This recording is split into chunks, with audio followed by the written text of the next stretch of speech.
Today is Friday of the 5th week of Lent. Affluence and all that goes with it is a trap.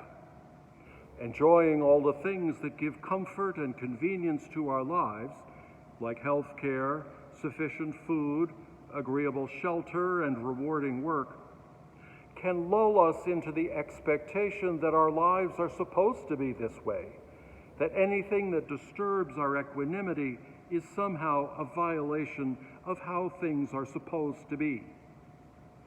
The reality is that life is hard. It is a temptation and a serious mistake to think otherwise, especially to think that we deserve our agreeable lives.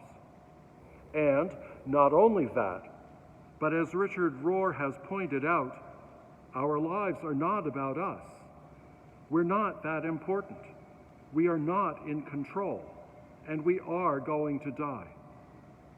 These are what Rohr calls the 5 hard truths that all human beings, especially men, need to come to grips with. Jeremiah in our first reading and Jesus in our gospel might have added a couple more hard truths.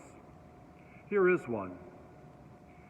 Human beings in consciously determined groups will work to maintain the group through groupthink and fight against those who do not groupthink with them. Here's another. Violence in the name of reform is unlikely to succeed. And another might be, violence can be verbal and unseen as well as physical and overt. God's promise of salvation subverts these hard truths to offer us a way through the difficulties. God makes a way out of no way and invites us to call on God in our need. So our psalm says, "In my distress I called upon the Lord. God is my strength, my rock, my fortress, my deliverer." Admittedly, sometimes just getting through the day may be all the success that we find on some days. But we can thank God for that success at least. Jesus models God's promise of salvation, especially in these last days before Holy Week.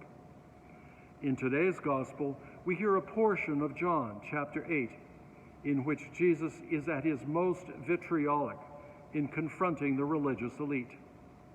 No wonder they want to kill him. If you or I talked that way to anyone in authority, we would probably be killed too. But our salvation is God making a way out of no way, of being our companion as we walk through the valley of the shadow of death, the lonesome valley that Jesus had to walk by himself.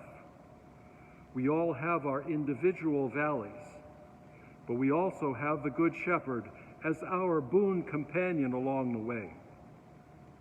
So, in our distress, and in the extraordinary distress of our world, let's call upon the Lord today for his strength and his courage.